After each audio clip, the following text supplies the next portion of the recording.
What's up, everyone? This is Greg, back with Sports Rehab Expert, coming at you today with 4 of my favorite anterior core exercises to start working those abs in the front side.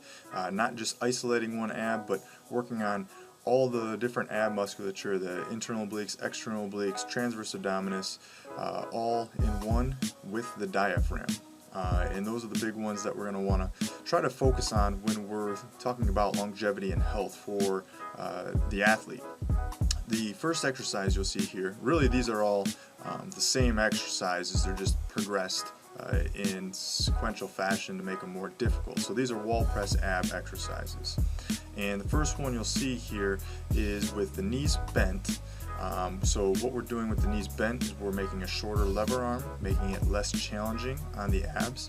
The purpose of this is we want to keep the back flat and work on dissociation of the hips from the pelvis and the core. So we want to keep the back flat on the ground. We're pushing our upper body into a wall, which is going to activate the upper abs. So you can think of this as 2 points, is upper abs, lower ab exercise. The upper ab is pushing the hands into the wall to depress the rib cage down towards the ground, keep the back flat, and then we want to use our lower abs to posterior pelvic tilt to keep the back flat on the ground and then dissociate hip extension with that. So first activity, again, shorter lever arm, the knee is bent, and we're just doing one leg at a time, so we're working that alternating action. If we want to make it a little bit more challenging, we add 2 legs into the equation at the same time.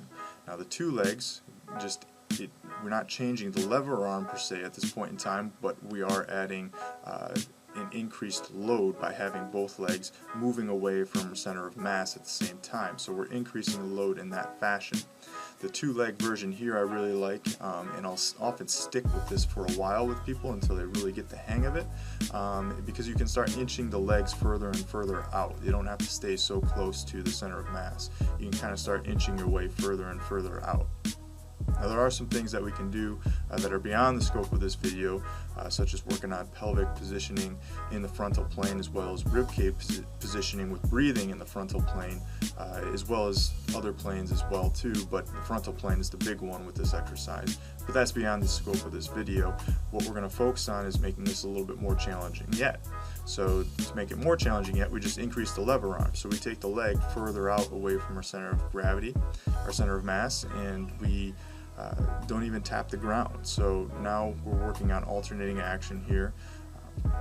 You will hear people kind of complain about some type of rolling or clicking or popping sensation that's not really painful occasionally.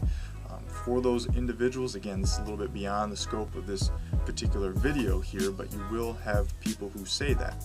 And more than likely what's happening there is they've probably developed some type of laxity within their hip. Not necessarily a bad thing, doesn't make you a bad person, but that laxity could be present there, and the deep stabilizers of the hip just really aren't doing as much as they could to be kind of keeping the joint centrated or in good congruency as you start moving the leg through hip extension.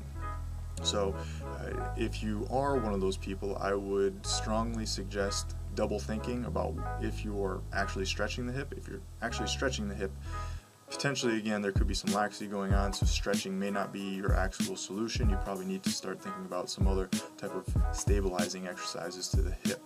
But again, beyond the scope of this exercise, but just to make you aware about it, it's not necessarily a bad thing that they get it. You can perform it in modified ranges as well too, which to avoid the popping or snapping sensation.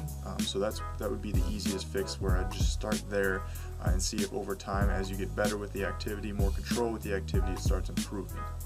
The final version is shown here with 2 legs moving at the same time, and again, we're increasing load, we're increasing the lever arm, just making the exercise more challenging, trying to encourage the back to still stay flat on the ground so they keep their lower abs and upper abs activated, engaged throughout the entire exercise.